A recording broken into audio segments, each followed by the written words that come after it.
వాళ్ళకేమో అన్న చెప్పరు. మిగతా వాళ్ళు ఏ దండోరు వేయించుకున్నాం గంట పని తీసుకుంటాం ఆ విలేజ్ ఏ అది రాస్తే ఆ విధంగా వచ్చేస్తుంది.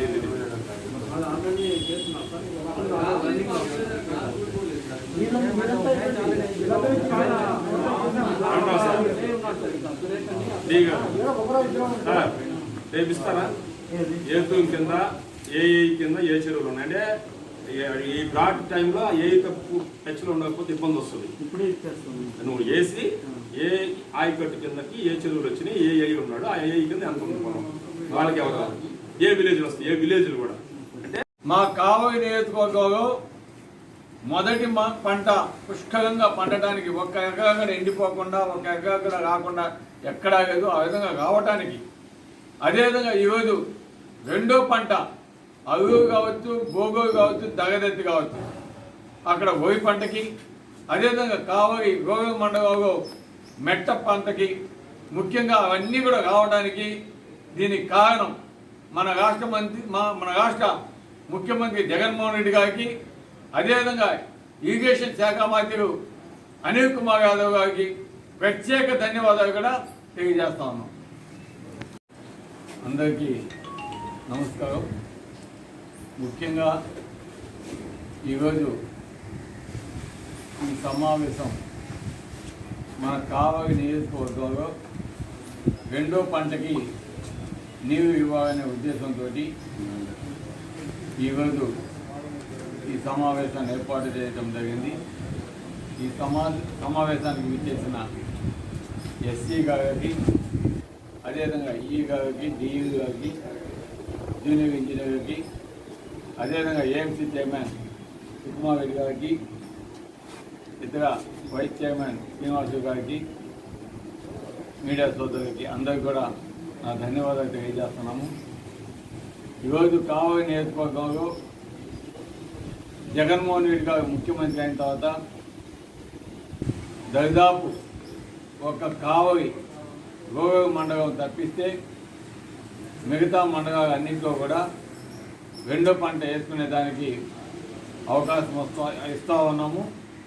ముఖ్యంగా కావలి నియోజకవర్గం కావలి గోగోలు మండలంలో ఏవైతే చెరువులు ఉన్నాయో వాటన్నిటి కింద కూడా రైతులు ఎవ్వరు కూడా వరైతే వేయకూడదని తెలియజేస్తున్నాము. కావాలంటే మెట్టపైలు ఏమైనా సరే వేసుకోవచ్చు, ఎందుకంటే ఇది చాలా ముఖ్యం. వరికైతే అవకాశం లేదు, కావలి గోగోలు మండలంలో వరి వేసేదానికి అవకాశం లేదు. మెట్టపైలు తప్పకుండా వేసుకోవచ్చు ఏ రైతాంగమైనా. అదేవిధంగా గోగోలు మండలంలో ఎస్విపిఎం కింద దాదాపు 17,000 నుంచి 18,000 ఎకరాలు వరి పంట వేసుకునేదానికి అవకాశం ఉంది. ఆ మొత్తం కూడా వేసుకునేదానికి ఇబ్బంది లేదు. అదేవిధంగా దగదెత్తి మండలంలో సగమంచి మేజర్ కింద 3,000 ఎకరాలు వరి పంట వేసుకునేదానికి అవకాశం ఉంది. అది మొత్తం కూడా వేసుకోవచ్చు. కాబట్టి దగదెత్తి మండలం, అదేవిధంగా గోగోలు మండలం, ఇవి రెండిట్లో కూడా మీరు వరి పంట అయినా వేసుకోవచ్చు, ఏజనగా వేసుకోవచ్చు, పత్తి అయినా వేసుకోవచ్చు, అది మీ ఇష్టం. మేమైతే నీరు పూర్తిగా ఇస్తా ఉన్నాము.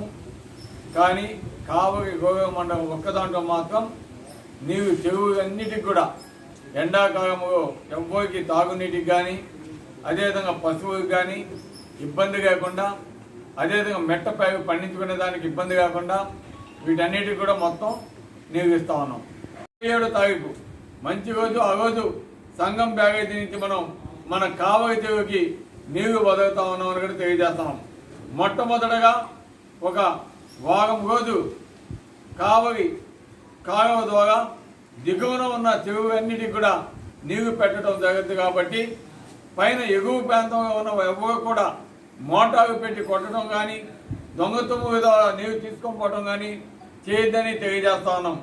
అధికారులు కూడా కాలువ మీదకి వస్తారు, పోలీసు డిపార్ట్మెంట్ వస్తుంది, రైతు సోదరులంతా కూడా మీరు కూడా తిరిగి అటువంటి అక్రమంగా నీరు తీసుకోపోతున్న వారిని ఐడెంటిఫై చేసి చెప్పవలసిందిగా కూడా మేము కోరుతా ఉన్నాం. రైతాంగం అంతా కూడా తప్పకుండా, ఎందుకంటే మొదటి పంట పండించేటప్పుడు కూడా మాకు రైతాంగం చాలా సహకరించింది. ఇదే విధంగా మనం కూడా రెండో పంటకు కూడా సహకరించుకుంటే ప్రతి ఒక్క రైతు కూడా ఇబ్బంది లేకుండా పండించుకునే దానికి అవకాశం ఉంటుంది. అదేవిధంగా దిగువన ఉన్న రైతాంగం అంతా కూడా మెట్ట పంట వేసుకొని పండించుకునే దానికి అవకాశం ఉంటుంది. అధికారులు కూడా తప్పకుండా ఎక్కడ ఏ రాజకీయ నాయకుడు కూడా లొంగకుండా మీరు కరెక్ట్గా వాటర్ మేనేజ్మెంట్ తెలుగుదేశం ప్రభుత్వం చేసిన విధంగా కాకుండా మీరు ఈరోజు ప్రతి ఒక్క రైతుకి నీరు అందించాగా, ప్రతి ఒక్క ఎకరా పండగా, ఏ ప్రాంతం అయితే మేము చెప్పున్నామో ఆయా ప్రాంతంలో తప్పకుండా ప్రతి ఒక్క పంట ప్రతి ఒక్క ఎకరా పండే విధంగా మీరు దగ్గర ఉండి వాటర్ మేనేజ్మెంట్ చేసి తప్పకుండా పండిస్తారనే ఆశ ఈరోజు మాకుంది, తప్పకుండా రైతులకు ఉంది. ఆ గౌరవాన్ని కాపాడుకుంటూ రైతులకు మంచి చేసే విధంగా మీరు మా ప్రభుత్వానికి, మా జగన్మోహన్ రెడ్డి గారికి మాకు మంచి పేరు తీసుకొస్తారనే నమ్మకం మాకుందని కూడా తెలియజేస్తూ ఈరోజు ఎస్సీ గారు ఈ కార్యక్రమానికి వచ్చిన ఎస్సీ గారు వచ్చినారు, డిఈ వచ్చినారు, అదేవిధంగా ఈఈ వచ్చినారు, జూనియర్ ఇంజనీర్స్ వచ్చినారు. వారందరికీ కూడా ప్రత్యేక ధన్యవాదాలు తెలియజేస్తూ ముగిస్తున్నాను. Thank you very much. Kovurupalli, Gauravaram, Mammamuru, Gogulu ఈ 4 చెరువులు నింపేస్తే మనకి మొత్తం అసలు మనకి ప్రాబ్లమే సాల్వ్ అయిపోద్ది. ఎందుకంటే ఒక్కసారి నిండితే కోరుపల్లి పడిపోద్ది, గౌరవం నిండితే పడిపోద్ది, 2 పడిపోతాయి. మమ్మమూరుకి ఏంటంటే ఒక్కసారి నింపాల్సి వస్తుంది, ఒకసారి నింపుకోసారి అయిపోద్ది. అది కూడా గోగులు అసలు ఈ 4 నీళ్ళు వెళ్ళా ఈజీగా పడించేస్తాం.